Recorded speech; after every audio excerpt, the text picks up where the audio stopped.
अपने लला के बाल उतरवावे नो क्या कहते कैंची ना लग जाइया। और एक बकरी का बच्चा लेके, वो भी तो बकरी का बच्चा है, वो भी तो किसी का बेटा है बेटी है, जिसका तूने गला कटा दिया अपने बच्चे की जो है ना खैर के लिए, ये कभी नहीं हो सकता। पाप करने से कभी रक्षा नहीं हो सकती, पुण्यों से रक्षा होती है। अब वो बाल कटवा दिए, उन बालों को क्या करते हैं मंदिर में चढ़ा देते हैं। पुजारी उनको उठा करके एक बोरी में भर लेता है सारे, और शाम ने कुर्डियां पे घेर दे ठाके। अब वह बाड़ा ने के माँ शर्मा मारेगी वह माता, और कौन से वह बैंक में जमा कराने के हैं, वह पुजारी बैंक में जमा कराएगा, उसने बाहर फेंकने हैं। आप क्यों ना काट के अपने घर पे डाल दो, उसने कहीं डालो। उन्हें जाना रद्दी के कुर्डियों पे है, गंध में डालना उन बालों को।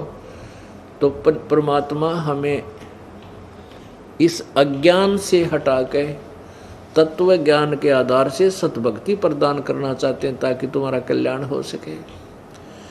फिर क्या बताते हैं, काचा पाका भोजन बना के माता धोकने गईया, उस माता ऊपर कुत्ता मुते ओ क्यों ना मर गईया, रे भोड़ी सी दुनिया गुरु बिन कैसे सरिया। हमारी दादी जा करती माता दुखवाया करती हमारे से दादी जी, और वो क्या करा करती, ये गुलगुले पूड़े पाड़े बनवा लिए, दलिया बनवा लिया मीठा, और नो कहती है जल्दी करे। मेरी चाची ताइया ने कहती जल्दी बना, कितनी देर ला दी तने। वो नो कहती वह पक्या अच्छी तरह ना बनाने बोली, बना देने काचा पाका जल्दी करे, वारो है फिर खेत में जाना है। तो दादी ने बेरा था कुत्ता ने खाना है और माता कौन सी खाओगी, पर डरते वह परंपरा पड़ रही थी। वो ले जाते काचा पाका बनाकर वहाँ माता के उस पर डाल देते। वो माता कितनी थी, एक तो माता वो थी जो गुड़गामे वाली, उसी का प्रारूप है कि बार बार वहाँ ना जाना पड़ेगा। अपने किसी खेत में या घर में 4 ईंट ला के ऐसे और छोटी सी मंडी बना लेते थे, या कहीं बाहर एक कॉमन स्थान पर एक गांव के अंदर बना देते थे बनी में। तो वहाँ क्या होता था, एक छोटा सा मंदिर बना रखा होता था जिसमें 2-4 कुत्ते आराम तो बैठ जाएं इतना के, और एक चबूतरा सा बना रखा होता उसके चारों तरफ। वहाँ पूजा करने जाया करते हमारी दादी ताई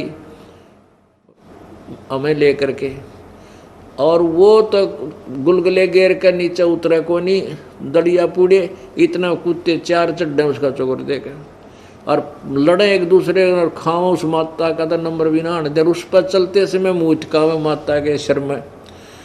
तो परमात्मा कहते हैं, रे बोड़ी सी दुनिया काचा पाका भोजन बना के माता धोकने गईया, उसको माता ऊपर कुत्ता मुँह ओ क्यों ना मर गईया।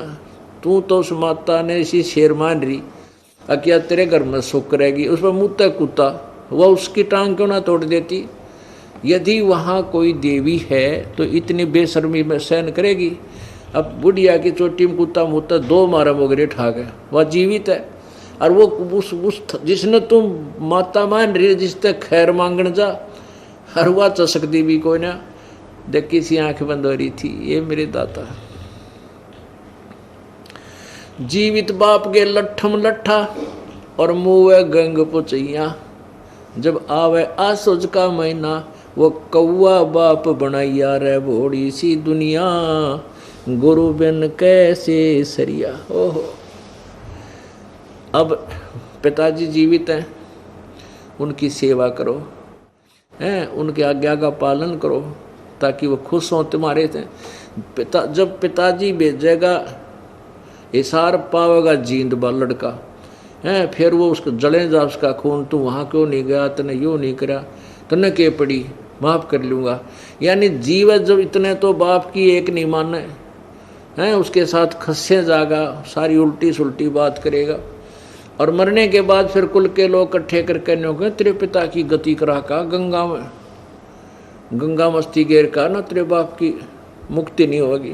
न्यों जीवित बाप गिर तो लट्ठम लट्ठा और मुँह गंग पुचैया, और फिर आवे आसुज का महीना, फिर कौआ बाप बनैया, रे बोड़ी सी दुनिया। अब क्या बताते हैं, नर से तीतू पशुआ की जय गद्दा बैल बनाई, ये 56 भोग कहाँ मन बोरे, कहीं कुरडी चरने जाई। प्रेत शिला पर जा बिराजे, पितरों पिंड भराई, बहुर श्राद्ध खान को आए, काग भये कल माही। अब क्या करते हैं, श्राद्धों का मौसम, युवा सूज का महीना चला गया कनागतों का, जिसमें श्राद्ध निकाले जाते हैं। 16 दिन सेलेक्ट कर रखे हैं। उन 16 दिन आसोज में, आसोज की अमावस्या से लेकर पूर्णमासी तक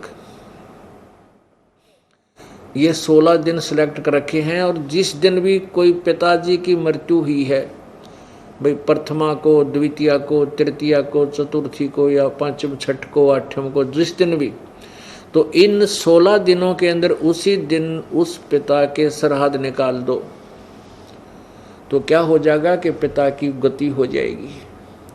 पहले तो पिंड भरवावें कि इसका गया में जाकर पिंड भरवा का हो, ताकि इसकी गति हो जाए, पिंड भरवा दिया। फिर कहीं श्राद्ध निकालो, प्रेत शिला पर जा बिराजे, पितरों पिंड भराई। इन्हों कहा पितर के पिंड भरा दिए, ई वो प्रेत शिला पर चला गया। बता के कला टूट गया, भूत है तो भूत ही तो रहा, प्रेत शिला पर बैठ गया। फिर क्या कहते हैं कि आसुज के महीने में जब श्राद्ध निकालते हैं, उसका एक दिन वो गुरुजी आएगा, बढ़िया खीर हलवा पूरी बनवाएगा, और बनवा के सबसे पहले छत पर रखेगा और कहेगा देखना ऊपर रख दो।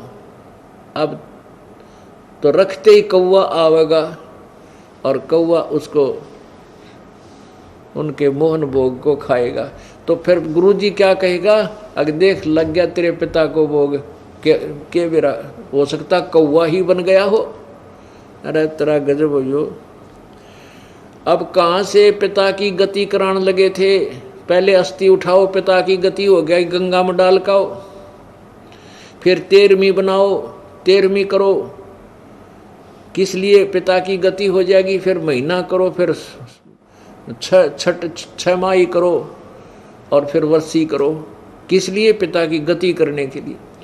और फिर पिंड भरवाओ, फिर श्राद्ध निकालो, किस लिए, पिता की गति करने की। अरे वो पिता कौवा बना दिया कि हो सकता तेरा पिता कौवा बन गया हो, देख लाग गया ना भोग, और हम राजी होते हो ठीक है, कौवे ने भोग लगा दिया, पिताजी ने भोग लग गया। अरे तेरा गजब भैया। जीवित बाप के लट्ठम लट्ठा मुआ गंग पुचैया, जब आवे आसोज का महीना, वो कौवा बाप बनाया रे भोड़ी सी दुनिया, सतगुरु बिन कैसे सरिया।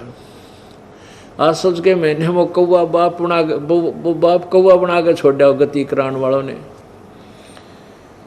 अब क्या बताते हैं, जय सतगुरु की संगत करते ये सकल कर्म कट जाई। जय सतगुरु की संगत करते सकल कर्म कट जाई, अमरपुरी पर आसन होते जहां धूप ना छाई। जय सतगुरु की संगत करते यानी परम संत तत्वदर्शी संत तुझे मिल जाता, ये सारे झंझट मिट जाते, और अमरपुरी में तेरा ठिकाना होता सतलोक के अंदर। गीता जी अध्याय नंबर 18 के श्लोक नंबर 62 में कहा कि अर्जुन तू सर्वभाव से उस परमेश्वर की शरण में जा जिसकी कृपा से तू परम शांति और शाश्वत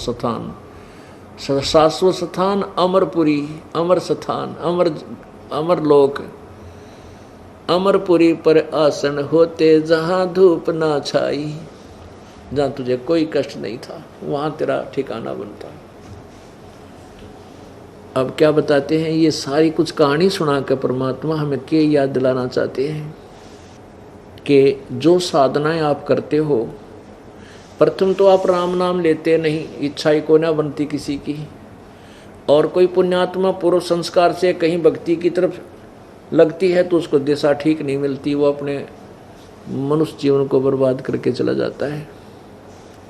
और जब साधना हमें मिलती है परमात्मा की, तो फिर हमें सर्व सुख प्राप्त होते हैं, हमारा मोक्ष हो जाता है। अब जैसे हम ये श्राद्ध निकालते हैं, तो श्राद्ध कहाँ से लिए हमने? अपने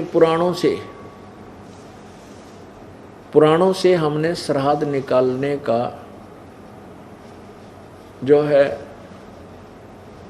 जो परंपरा है, पुराणों से पढ़ी, पुराणों से ही हम फिर गुरु लोग बताते थे कि पुराणों में लिखा है, ऐसा लिखा, उस पुराण में ऐसा लिखा, उसने ऐसा श्राद्ध नहीं किया तो उसका पिता यूँ दुख पाए, उसने ऐसा होगा, उसके पिता यूँ दुख पाए। पुण्यात्माओं, एक रुचि ऋषि था, रुचि ऋषि, उसने वेदों को पढ़ा। वेदों में लिखा है कि मनुष्य जीवन दुर्लभ है और मनुष्य जीवन प्राप्त करके एक परमात्मा जो कुल का मालिक है, उसके अतिरिक्त किसी आन उपासना नहीं करनी चाहिए, ना कोई कर्मकांड करना चाहिए, जैसे श्राद्ध श्रुद्ध निकालना, तीर्थ बर्मन आदि। केवल एक परमात्मा की साधना करनी चाहिए, वही पूर्ण मोक्षदायक है और उसकी भक्ति अनन्य मन से करनी चाहिए। तो उस पुण्यात्मा ने जैसा भी विचारों वेदों को समझा, उसके आधार से उसने ब्रह्मचर्य का पालन किया और वेदों अनुसार जो भी उसको साधना की प्राप्त हुई थी कर रहा था। उसकी 40 साल की उम्र हो गई थी, 40 वर्ष की। तब उसके 3 पहले के 4 पिताजी, दादाजी, परदादाजी और चौथा दादाजी, ये 4 पितर दिखाई दिए। उन पितरों ने कहा कि बेटा तू शादी करवा ले, तू विवाह क्यों नहीं करवाता, आप शादी करवाओ और हमारे श्राद्ध निकालो, हम अधोगति को प्राप्त हो रहे हैं यदि तू हमारे श्राद्ध नहीं निकालेगा। अब रुचि ऋषि सामने ऊपर आकाश में अपने 4 दादा, पिताजी, दादा, परदादा और चौथे दादा को देखकर एकदम सहम गया, प्रभावित हुआ, हाथ जोड़कर कहने लगा कि हे पितामहो, वेद में इस कर्म कांड को, यानी जो श्राद्ध आदि आप करने को कह रहे हो, इसको तो अविद्या लिखा है कि मूर्खों के काम है ये करना, फिर आप मुझसे क्यों करवा रहे हो, ऐसे कर्म में मुझे क्यों लगा रहे हो? और पितर भी स्वीकार करते, कहाँ बेटा, वेदों में इसको अविद्या ही लिखा है, फिर भी ऐसा है वैसा है, तगड़मबाजी मारते हैं। कोई बात हुई? एक राजा का संविधान है, राजा का विधान है कि ऐसा करोगे तो तुम्हें ये सजा मिलेगी। जैसे किसी ने किसी की हत्या कर दी तो उसको सजा मिलेगी, 20 साल की कैद होगी, और उसके विपरीत उस कानून को तोड़ने से। अब जैसे एक दरोगा का मित्र था, एक व्यक्ति गांव में, तो उसने अपने मित्र दरोगा से, जो उसी क्षेत्र का प्रभारी था, उसे जाकर कहा कि मेरा साथ वाला घर में मेरा एक पड़ोसी मुझे बहुत परेशान कर रहा है, मैं बहुत तंग कर रखा हूँ उसने। तो उस दरोगा जी ने कहा उसके मित्र ने कि तू मार उसका लठ, माफ देख लूँगा। अब दरोगा जी के आदेश का पालन करते हुए उस व्यक्ति ने आकर अपने पड़ोसी के झगड़ा ठान लिया और लट्ठम लट्ठा हो गया। उसका सिर में चोट लगने से वो पड़ोसी मर गया। अब पड़ोसी मर गया तो राजा का विधान टूट गया, तो उसको पुलिस पकड़ कर लेकर गई और जेल में डाल दिया, उसको सजा हुई। अब क्योंकि उसने राजा का विधान तोड़ दिया, एक अधिकारी के कहने थे, अधिकारी की आज्ञा का पालन कर लिया और राजा का विधान तोड़ दिया तो दंड का भागी हुआ। इसी प्रकार हमारे वेदों और गीता जी में परमात्मा का विधान है, उसके अनुसार साधना हमने करनी है, उसके विपरीत नहीं करनी चाहिए। यदि उसके विपरीत कोई देव है, चाहे ब्रह्मा है, चाहे विष्णु है, चाहे शिव है, या कोई और ऋषि है, महर्षि है, कोई आज्ञा करता है उस परमात्मा के विधान के विपरीत कोई साधना करने को, तो वो शास्त्र विधि विरुद्ध साधना है। और गीता जी अध्याय नंबर 16 के श्लोक नंबर 23 में लिखा है कि शास्त्र विधि को त्याग कर जो मनमाना आचरण करते हैं, वो मनमानी पूजा करते हैं, ना उनकी कोई गति होती है, ना कार्य कोई सिद्धि होती है, ना उनका कोई सुख प्राप्त होता है, उनको व्यर्थ होता है। पितर खुद स्वीकार कर रहे हैं कि जो भी आप क्रिया कह रहे हो वेदों में इसको अविद्या बताया है, और स्वयं कह रहे हैं कि पुत्र फिर भी ऐसा है ना, पितर ये दे देते हैं, पितर वो दे देते हैं, तो वो आदेश पितरों का है। विष्णु पुराण के अंदर यहां तक प्रमाण लिखा है कि श्राद्ध निकालने के लिए ब्राह्मण बुलाने चाहिए, जैसे पितरों के लिए तो इवन नंबर, और देवताओं के लिए ऑड नंबर है। फिर उसमें आगे बताया है कि यदि 1000 ब्राह्मण बुलाए गए हों श्राद्ध निकालते समय, और उनके समक्ष एक योगी यानी तत्वदर्शी संत एक अकेला ही वहां बुला लिया जाए श्राद्ध कर्म में, तो वो तत्वदर्शी संत उन 1000 ब्राह्मणों का भी उद्धार करे और यजमान का भी उद्धार करे। तो पुण्यात्माओं, परमात्मा कहते हैं एक का साध्य सब सदय, सब साध्य सब जावे, और माली सींचे मूल को फिर फले फूले अगावे। हम क्यों ना उस ऐसे तत्वदर्शी संत की खोज करें जिससे हमारा भी उद्धार हो और हमारे पितरों का भी उद्धार हो, उन पितरों का भी उद्धार करे वो योगी। ये देखिएगा विष्णु पुराण, इसके 213 पृष्ठ पे ये है श्री विष्णु पुराण। इसके श्री विष्णु पुराण अनुवादक हैं श्री मुनिलाल गुप्त, और कहाँ से ये प्रकाशित और मुद्रित है? गीता प्रेस गोरखपुर, गोविंद भवन कार्यालय कोलकाता का संस्थान है। इसके 213 पृष्ठ पे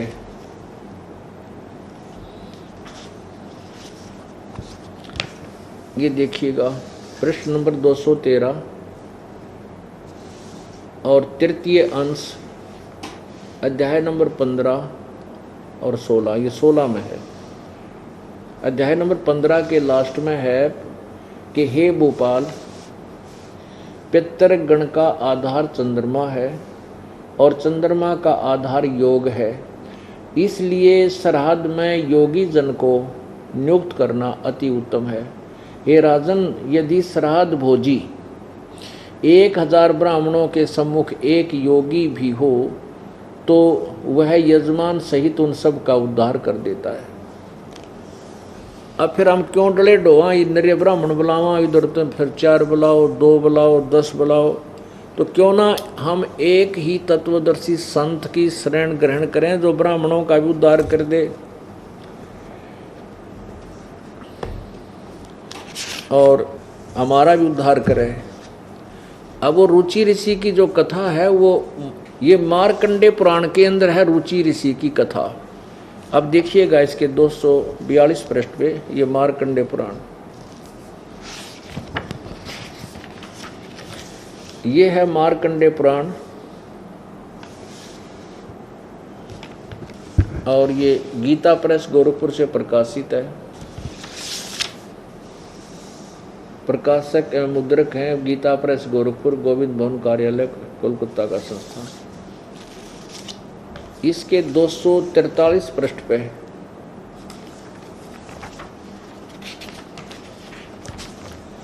ये देखिएगा, 242 पृष्ठ से प्रारंभ होता है संक्षिप्त मार्कंडे पुराण। नीचे रोच्य मुनि की उत्पत्ति कथा, रोच्य मार्कंडेय जी कहते हैं, ब्राह्मण पूर्व काल की बात है, प्रजापति रुचि ममता और अहंकार से रहित इस पृथ्वी पर विचरते थे। उन्हें किसी से भय नहीं था, वे बहुत कम सोते थे। उन्होंने न तो अग्नि की स्थापना की थी, न अपने लिए घर ही बना रखा था।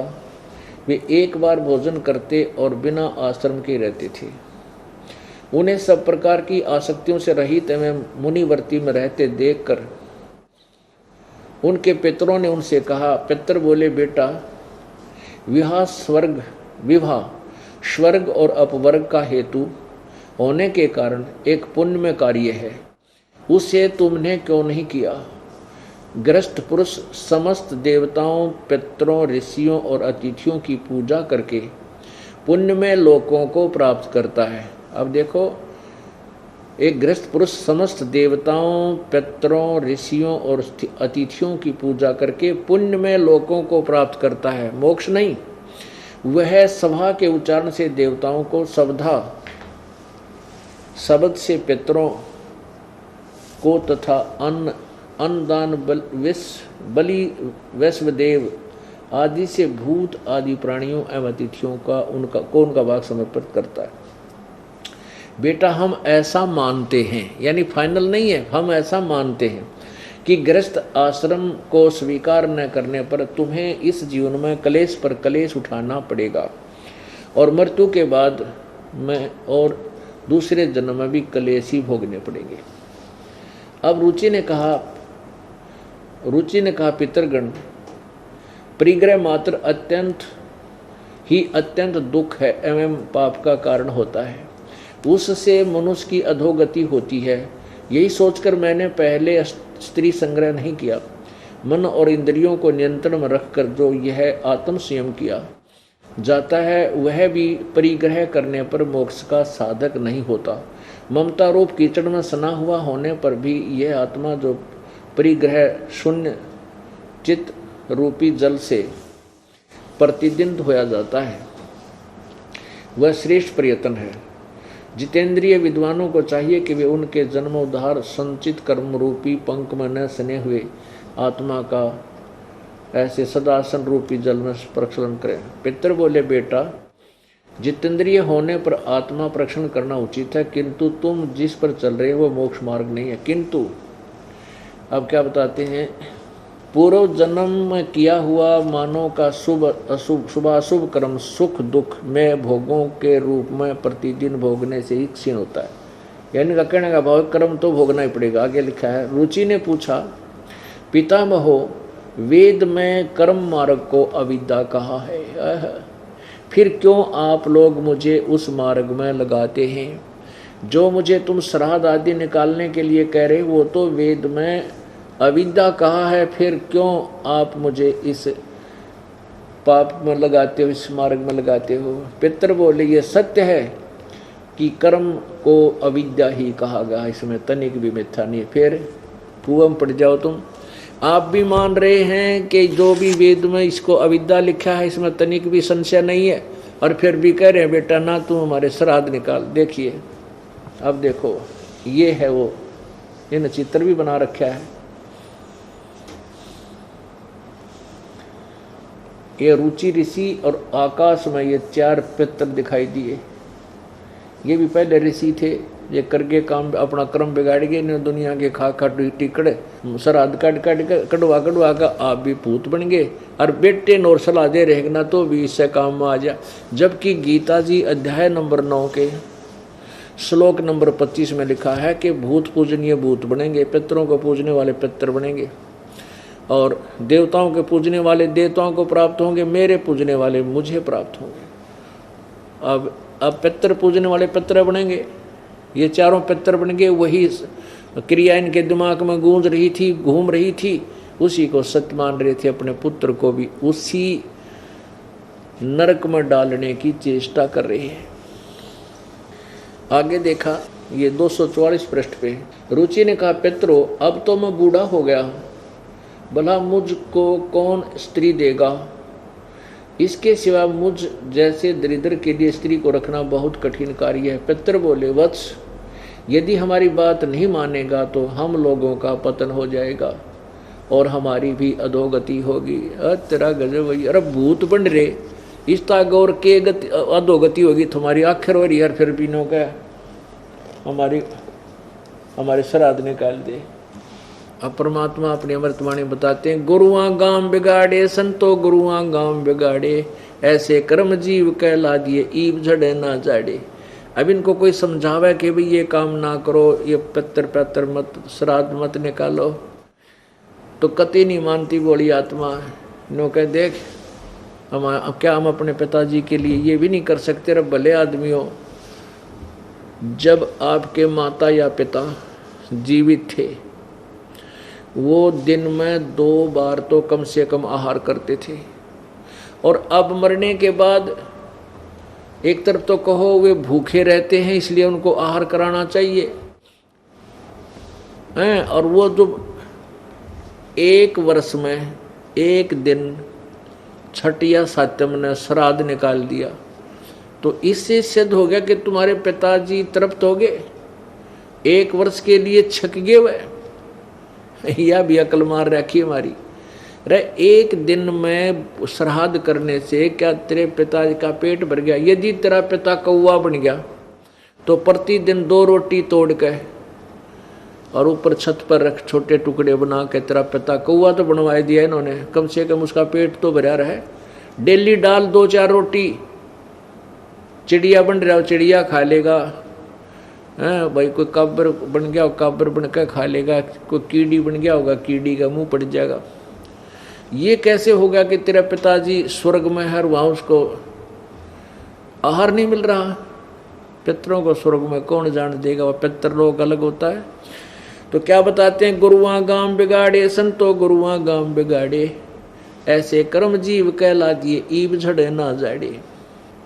नर से तीतू पशुआ की जय गद्दा बैल बनाई, जैसे पिंड भरवाते हैं, और पिंड भरवाने से क्या होता है, भूत जूनी छूट गई और गद्दा बन गया।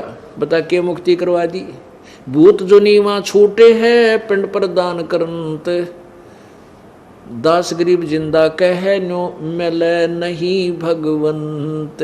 पिंड भरवाने थे भगवान नहीं मिलता, उसकी भूत जूनी छूट गई, पिंड भरवा दिया तो क्या बनया, वो गद्दा बन गया। फिर क्या मोक्ष करा दिया? तो क्या कहते हैं कि हमने दुख से दिया करता हमारा पीछा छूट गया। वो पिताजी भूत बनके पितर बनके दुखी करा करता, पिंड भरवा दिया तो उसको पीछा छूट गया, वो गद्दा बन गया।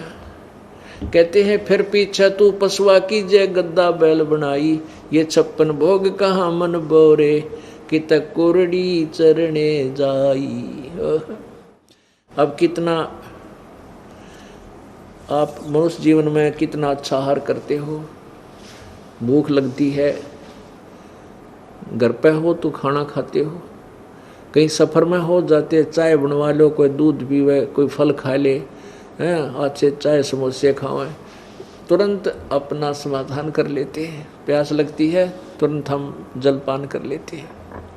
और फिर क्या होगा, नर से तीतू पशुआ की जय दीजे बैल बनाए, 4 पहर जंगल में डोले तेरा तो ना पेट भराए। पुण्यात्मा हमें याद है वो बातें अब याद आती हैं जब भगवान ने हमारी आंख खोल दी।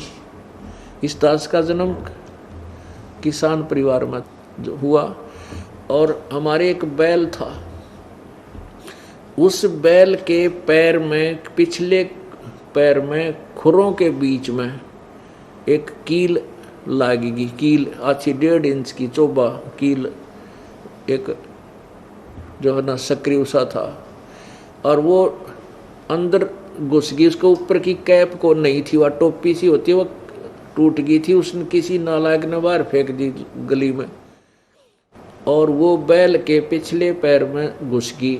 सुबह सुबह अंधेरे में वक्त से लेकर गया था अली। अब वो पैर में एकदम घुस लगी, जल्दी जल्दी कदम रखने से वो और अंदर चली गई। आली ने ध्यान नहीं दिया, सोचा कोई ठोकर सी लगी होगी बैल के, और हो जाएगा ठीक। क्योंकि वहाँ पहले समाधान बताया करते जो बड़े बूढ़े थे कि हाल बैल के पैर में कोई लंग हो जा तो उसने रोक्या नहीं करते, उसको काम को लेते रहें, नहीं तो वो फिर नस पे नस चढ़ जाती है, वह ज़्यादा दुखी करती है। इस दृष्टिकोण से हाली ने उसको चलते रखा, रुकने नहीं दिया। वो क्या हो गया कि चल चल के कंकर पत्थर लग के वह अंदर ठुक गई, बाहर भी दिखाई नहीं दे। और सारा दिन जैसे तैसे उस बैल को चलाया। शाम को वो 3 पैरों से चलकर आ रहा है, आते ही बैठ गया, ना चारा चरया ना जलपान किया, आंखों में पानी गिरे, सुबह उठा नहीं। अब सुबह तक उसके पैर में सोजिश आ गई, स्वेलिंग होगी, पूरा पैर सूज गया ऊपर, घुटनों तो ऊपर तक। देसी वैद्य होया करते गांव में, कोई एक व्यक्ति बुलाया, पुराना बुजुर्ग सा, वो कहने लगा भाई इसके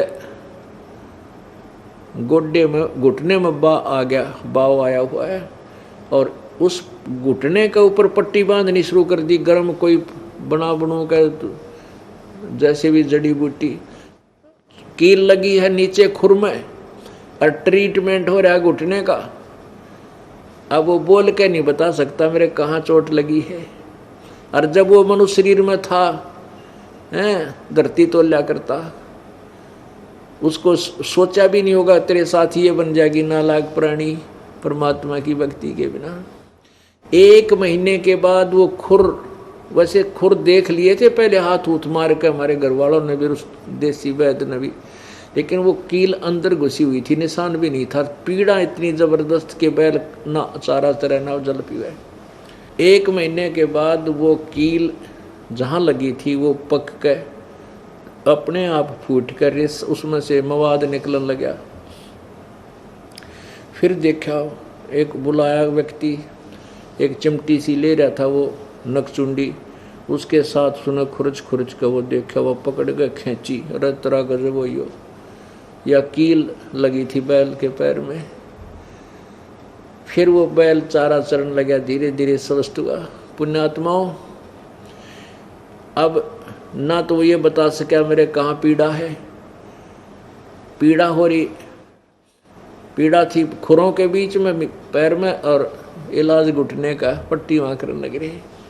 तो हमारी वो दुर्गति होगी जो भक्ति नहीं करते। जब वो मानव शरीर में होगा तो कैसा आहार करता था, 56 भोग, कदे खीर बना लो, आज हलवा बना लो, 2 सब्जी बनाकर खाता था। और अब क्या खाता है, कांदे जुआ जोते कुआ कौंदों का बुस खावे। पहले क्या करते थे कि बैल को एक रहट में जोड़ देते थे, रहट होता है सिंचाई करने के लिए, कुएं से जल निकालते थे, और उस कुएं वाले एक कोल्लू की तरह बैल जोत दिया जाता था, वो चलता रहता, पानी खेतों में जाता रहता। तो उसको सुबह जोत देते थे, दोपहर को 1 घंटा रेस्ट देते थे, उसके लिए सूखा आहार, तूड़ा भूस, जौ का भूस इतना बेकार होता है, उसको पशु खाता नहीं। पहले गेहूँ नहीं होते थे, बहुत कम होते थे, ऐसे ही जौ वगैरह हो जाते थे, तो उसके भूस को तो खाते समय उसके वो होते कांटे से होया करे, तुस बोलते हैं उनको, और वो खावर उसके मुंह में फंसा, और वो आँखा में का पानी पड़ा, लेकिन भूख लग रही, वो खाना पड़ता था। तो वो दुर्गति नारी सुबह हाली क्या करता है, सुबह जोड़ देता बैल में, बैल को 2 पैर को जल पिलाता है, फिर सारा दिन काम लेता है, शाम को चलते समय 1 बार जल पिलाया करते थे, चाहे उसने प्यास लगो चाहे भूखा मरो। अब वो बोल के नहीं बता सकता, ना कोई अग्रम अग्रम कर सकता। अब तो आप आते हो सत्संग में, आधे तो लटके ले रहे होंगे, नो लटके बैठे बैठे भी, और भूल जाते हो कि पशु बन जाने के बाद कोई नहीं बैठने देगा, कड़ में लठ लगेगा और हाथ में रस्सा होगा दड़ी के, उस बैल बन के। तो इन दुखों को याद करके घना डरना पड़ेगा, अपने बहुत ज़्यादा भय बनाना पड़ेगा। ये सब ज्ञान सुनाने का उद्देश्य है कि सच्चाई से परिचित हो, और सच्चाई से परिचित होकर आपके दिल में डर बने और भय बिन भक्ति नहीं हो सकती। एक व्यक्ति क्या कह रहा था, जो भगवान से दूर होते हैं, ऐसे चर्चा चलती थी, तो एक कहने लगा ये तो ना वैसे डराने के लिए कह रखा है, बोल रखी है वाणियाँ। कहते हैं संत के भी तो फिर गधा बन जाएगा, कुत्ता बन जाएगा, है न्यू दुख होगा। ऐसा कुछ नहीं होता। मनुष्य तो मनुष्य ही रहेंगे, कुत्ते कुत्ते बना करते हैं। अरे वाह भले आदमी। अब देखो कोई किसी को कहता है भाई चोरी मत करना, और चोरी करेगा तो तुझे पुलिस पकड़ेगी, सजा होगी, कैद में डाल दिया जाएगा। अब कोई न्यू कहे कि ये तो वैसे डराने के लिए कह रहा है तुझे। पुण्यात्मा, इसमें डर भी है और सच्चाई भी है। यदि वो डर गया तो बुराई से बचेगा, बुराई से बचेगा तो दंड से बचेगा। इसी प्रकार ये सत्य है जो आपको बताया जाता है, और इस सत्य को आप सत्य मानकर इसको डरोगे और भक्ति करोगे तो आने वाली आपदाओं से आप बच जाओगे और परमात्मा प्राप्ति होगी। बोलो सतगुरुदेव। परमपिता परमात्मा, कबीर देव, कबीर प्रभु, अल्लाह, कबीर,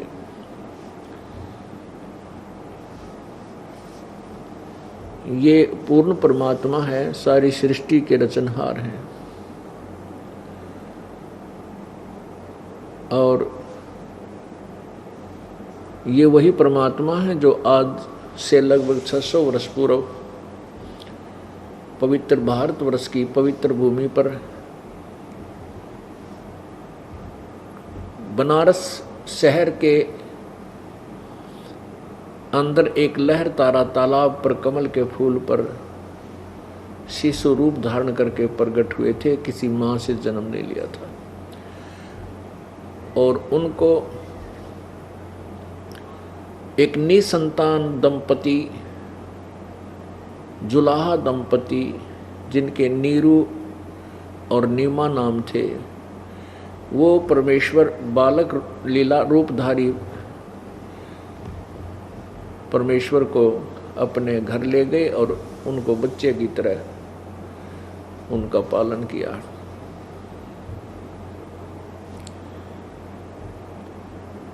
पुण्यात्माओं, कई शंकाएं हो जाती हैं कि एक तरफ तो हम भगवान परमेश्वर कबीर देव को सबका पालनहार कहते हैं, और फिर उनका पालन किया एक जुलाहे ने। यही बात बिगड़ी हुई है कि हम परमात्मा की महिमा से अपरिचित हैं, और परमेश्वर कबीर देव जी की लीला से हम पूर्ण रूप से अनभिज्ञ हैं।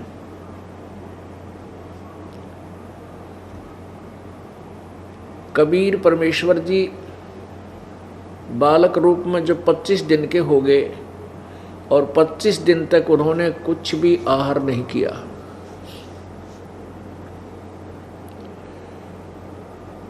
माता पिता, मुंह बोले माता पिता, नीरू और नीमा जो जुलाहे थे, वो बहुत चिंतित हुए, और भक्तमती नीमा का विशेष प्रेम, विशेष लगाव, पुत्रवत, पुत्र की तरह बालक कबीर जी में हो गया था। और नीमा ये कह रही थी, मन मन में सोच रही थी कि 25 दिन हो गए मेरे बच्चे ने कुछ आहार किया नहीं, अब ये मरेगा और साथ मैं भी मरूंगी, क्योंकि मैं इस बच्चे बिना जीवित नहीं रह सकती। पहले तो संतान के अभाव में दुखी थी। इतने वर्ष शादी को हो गए थे, बहुत वर्ष, 15-20 वर्ष कोई संतान हुई नहीं थी। अब परमात्मा ने छप्पर पाड़ा था, कमल के फूल पर बालक मिला। अब इस बच्चे में मेरी इतनी ममता होगी है कि मैं इसके बिना जीवित नहीं रह पाऊंगी। इतना विचार कर रही थी और रो रही थी। उसी समय अपनी शिवपुरी ते शिवलोक से भगवान शिव जी आए और एक संत फकीर, एक संत का रूप धारण किया, फकीर का। और वो आकर कहने लगे, माई तू क्यों रो रही है? तब नीमा ने कहा कि मेरी विपदा को सुनकर आप भी रोने लग जाओगे महात्मा,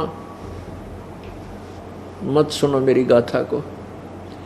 भगवान शिव जी ने कहा फकीर रूप में, साधु रूप में, कि माई ये कहते हैं कि किसी को अपना दुख बता दे तो हल्का हो जाता है। मैं कुछ ना कर सकूंगा, कम से कम तेरा दुख तो हल्का कर दूंगा। तब नीमा ने रोते हुए बताया कि स्वामी हमारे पहले कोई संतान नहीं थी, और मेरे एक दिन मैंने विशेष अर्ज की थी अपने भगवान शिव जी से। उसी दिन उसने मेरी झोली भर दी। लहर तारा तालाब के ऊपर एक कमल के फूल पर मुझे बालक पर प्राप्त हुआ। अब कारण क्या था कि वो मुसलमान जुलाहे थे, नीरू और नीमा, और फिर भी भगवान शिव को विशेष रूप से पूजती थी वो नीमा, नीरू और नीमा, अंदर ही अंदर। क्योंकि कुछ ही वर्ष पहले उनको हिंदुओं से मुसलमान बनाया गया था। नीरू और नीमा इनके नाम थे। नीरू का नाम था गौरी शंकर और नीमा का नाम था सरस्वती। ये दोनों ब्राह्मण थे और भगवान शिव के बहुत ही अच्छे श्रद्धालु भक्त थे। शिव पुराण की कथा करते थे और निस्वार्थ करते थे, कोई विशेष पाखंड आडंबर नहीं करते थे। जो स्वेच्छा से कोई दान कर जाता था उससे उनका निर्वाह चल रहा था, और जो पैसा बच जाता था उसको फिर ये धर्म पुण्य में लगा देते थे, संग्रह संचन नहीं करते थे। जिस कारण से आसपास की उस क्षेत्र में, कॉलोनी में अन्य जो नकली ब्राह्मण थे, स्वार्थी थे, जो पैसे के लिए ही सारा कुछ दुनिया को गुमराह करते थे, श्राद्ध श्रुद्ध निकलवाते थे, पिंड भरवाते थे, वो उनकी महिमा घटती जा रही थी और गौरी शंकर और सरस्वती की महिमा उस कॉलोनी में बढ़ रही थी। तो वो ब्राह्मण, हिंदू ब्राह्मण उनसे ईर्ष्या रखते थे। उधर से मुसलमान दाव लगाए रहते थे कि हिंदुओं को मुसलमान बनाया जाए।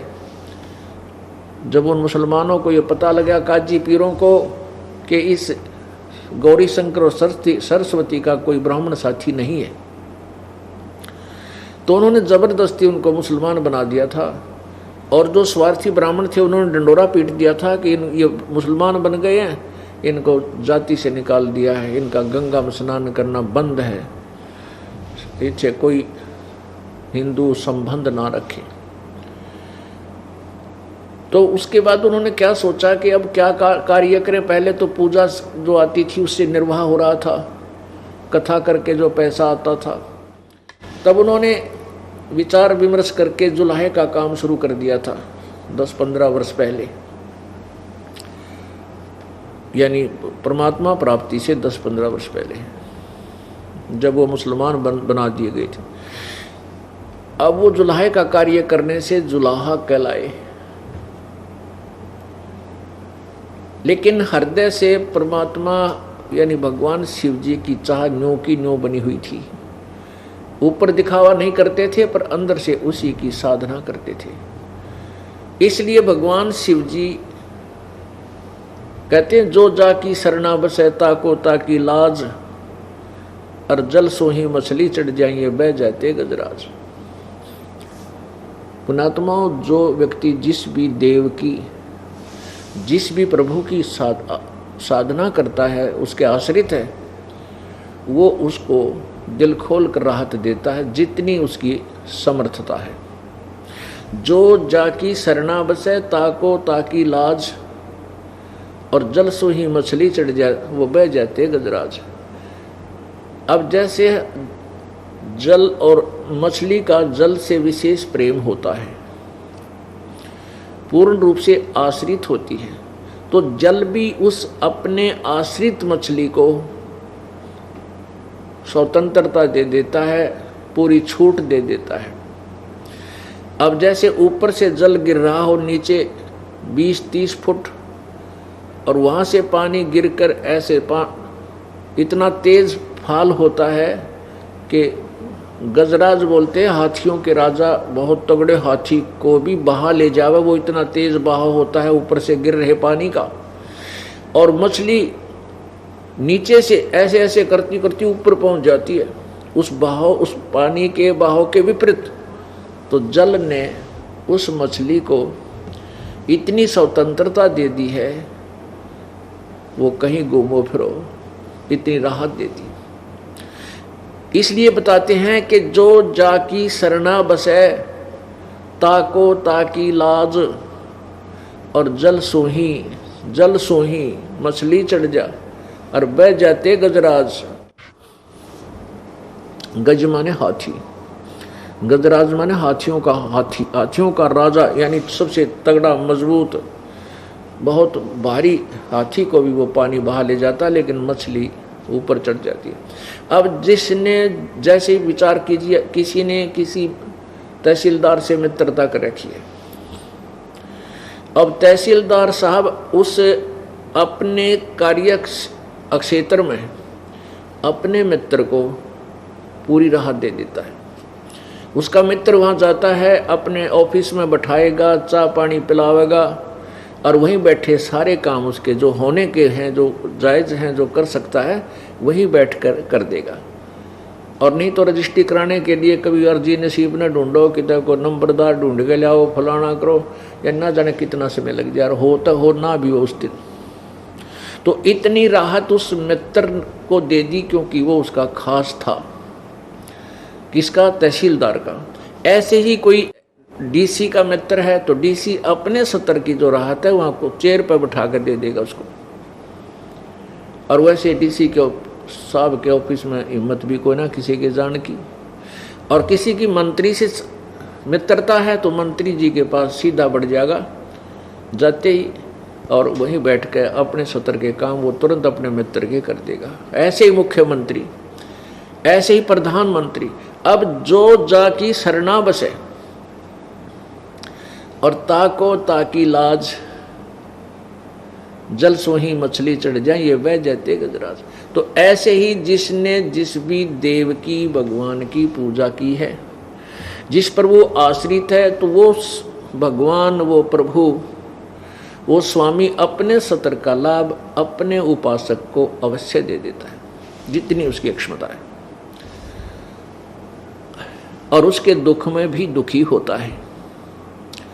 तो भगवान शंकर वहाँ आए, उन्होंने सारी कथा जानी, फिर कहा कहाँ है तेरा बेटा? नीमा से कहा तेरा पुत्र कहाँ है? नीमा ने बताया कि स्वामी जी 25 दिन हो गए मेरे बच्चे ने कुछ आहार नहीं किया, और ये मरेगा, साथ में भी मैं भी मरूंगी, जी नहीं सकती इसके बिना, मेरा इसमें ना जाने क्यों इतना मोह बन गया।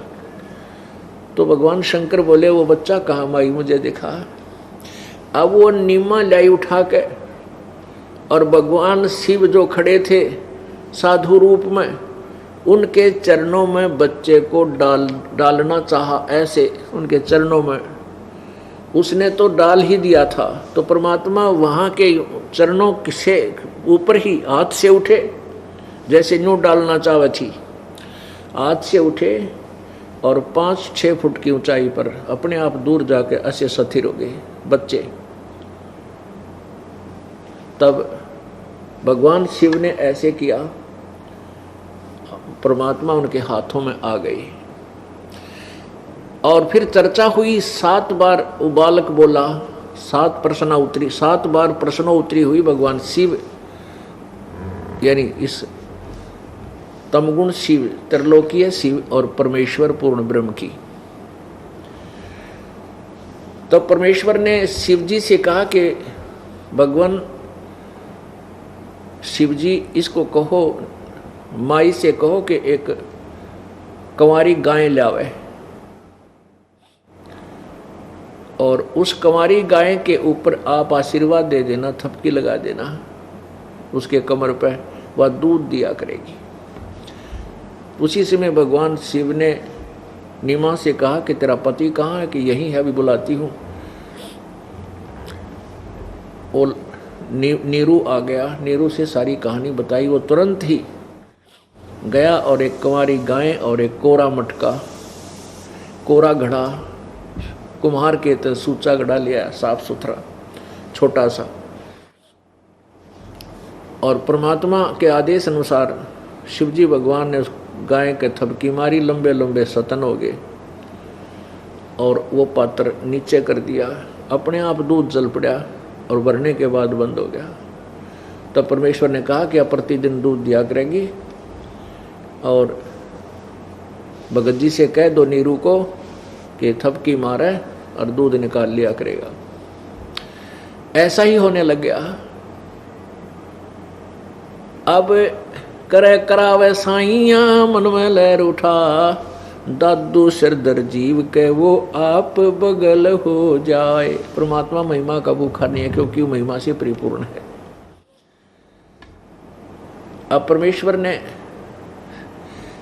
शिवजी को ये महिमा दे दी और वो नीमा ये सोच रहे हैं नीरू और नीमा कि ये महात्मा बड़ा शक्तिशाली सिद्ध पुरुष है, जिसकी कृपा से मेरा बच्चा इतने ऊपर खड़ा रहा और इसकी कृपा से गाय ने दूध दे दिया। अब इतना कुछ करके शिवजी अंतर्ध्यान हो गए, चले गए। अब क्या था, नीरू और नीमा। नीमा तो पहले तो मिलकर कपड़ा बुना करते थे, दोनों मिलकर कपड़ा बुनते थे जब गुजारा होता था। अब नीमा क्या करती है, बच्चे के लिपटी रहती है, वो कुछ काम नहीं करती।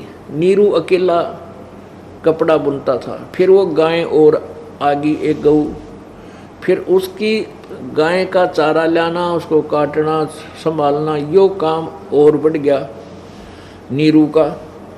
तो क्या हुआ कि उनका आहार निर्वाह चलना मुश्किल हो गया, बहुत ही मुश्किल हो गया। खाना भी एक आधी बार वो खा नहीं पाते थे, भूखे सो जाते थे माता पिता, वो दोनों नीरू और नीमा। तब परमेश्वर ने जब दोनों को रोते हुए देखा तो कहा कि माई रो मत, ऐसे आकाशवाणी रो मत। और ऐसे बच्चे ने लीला की, पैर उछाला, पैर के साथ जो कपड़ा नीचे बिछा रखा था वो कपड़ा उठ गया ऊपर ने। नीमा निकट आई कि कौन बोला ये, तो देखा निकट आके, क्या देखा कि उस कपड़े जो उल्टा हुआ था कपड़ा का कोना, उसके नीचे एक सोने की असरफी थी। अब परमेश्वर ने वो कहा कि माई ये प्रतिदिन एक असरफी मिलेगी तुम्हें, किसी को बताना नहीं है। जिस दिन तुम किसी को बता दोगे ये तुम्हें प्राप्त होना बंद हो जाएगी। और इसको अपना जितना तुम्हें आहार चाहिए आहार के लिए रखो, बाकी धर्म में लगाते रहना। अब नीमा ने अपने पति से बताया, ये बालक क्या, ये तो कोई भगवान बच्चा आ गया हमारे घर में, कोई देवता ने जन्म, देवता ही अवतरित है कि ऐसे ऐसे हुआ। कहने का भाव है ये है कि उनका गुजारा शुरू हो गया। और कुछ वर्षों के बाद उसने नीमा ने अपनी एक पड़ोसन से जिक्र कर दिया कि ऐसे ऐसे हमारा ऐसा बेटा पैदा हुआ है और देख हमारे प्रतिदिन एक असरफी सोने की आती है। अगले दिन असरफी नहीं मिली। तब तक परमात्मा कबीर जी छोटी ही आयु में, 5 वर्ष की आयु में कपड़ा बुनने लगे थे, अपने पिता का सहयोग देने लगे थे। कहने का भाव ये है कि पुण्यात्माओं, जैसे ये दास पहले भी आपको बताता रहता था, यही कथाएं परमात्मा की महिमा में 600 वर्ष पहले लिखी हुई थी। और अब इन वेदों ने सेकंड कर दिया, समर्थन दे दिया कि सचमुच जब वो परमेश्वर शिशु रूप धार कर यहाँ आता है, उसकी परमेश्वर की परवरिश की लीला कुंवारी गायों से होती है। ये वेदों का के अंदर जो प्रमाण है ये दास ने बहुत वर्षों बाद देखे और ज्यों के त्यों मिले। तो इससे परमेश्वर की पहचान होगी हमें कि सचमुच ये काशी में जो दानक रूप से आए थे परमात्मा, ये वो पूर्ण परमात्मा है, सारी सृष्टि के रचनहार। अब हम क्या कहेंगे कि नीमा ने कबीर परमेश्वर की परवरिश की या कबीर परमेश्वर ने नीरू और नीमा की? कुंवारी गाय ने दूध दिया, पूरा परिवार पिया करता था, सतलोक से दूध आया करता पवित्र पशु गाय के अंदर, और वो स्वर्ण सर्फी सतलोक से आती थी प्रतिदिन, जिससे उनका निर्वाह चलता था। सारे ब्रह्मांडों का पालनहार वो कबीर परमेश्वर है। पवित्र गीता जी अध्याय नंबर 15 के श्लोक नंबर 16 और 17 में स्पष्ट किया कि दो भगवान प्रसिद्ध हैं, एक तो क्षर पुरुष, एक अक्षर पुरुष। क्षर पुरुष ब्रह्म को कहते हैं, अक्षर पुरुष पर ब्रह्म को कहते हैं। और इन दोनों के लोकों में जितने प्राणियों के स्थूल शरीर हैं, ये सबके नाशवान हैं, इनके भी नाशवान है, भगवानों के भी। जीवात्मा अमर है। उत्तम पुरुषत्व ने 15वें अध्याय के 17वें श्लोक में कहा कि वास्तव में श्रेष्ठ भगवान तो कोई और है जिसको परमात्मा कहा जाता है, और वही तीनों लोकों में प्रवेश करके सबका धारण पोषण करता है। गीता जी अध्याय नंबर 15 के श्लोक नंबर 1 से 4 में स्पष्ट किया है कि ऊपर को जड़, नीचे को तीनों गुण रूपी शाखा, रजगुण ब्रह्मा, सदगुण विष्णु, तम गुण शिव जी रूपी शाखा वाला उल्टा लटका हुआ संसार रूपी वृक्ष है। तो पुण्यात्माओं, वृक्ष को आहार जड़ से मिलता है, मूल से मिलता है, और मूल से आहार तना में जाता है। तना अक्षर पुरुष है, ये परब्रह्म है। फिर उसके बाद डार में जाता है, डार ये क्षर पुरुष यानी ब्रह्म है, ज्योति निरंजन 21 ब्रह्मांड का स्वामी। और डार से फिर शाखाओं में जाता है, और पात रूप संसार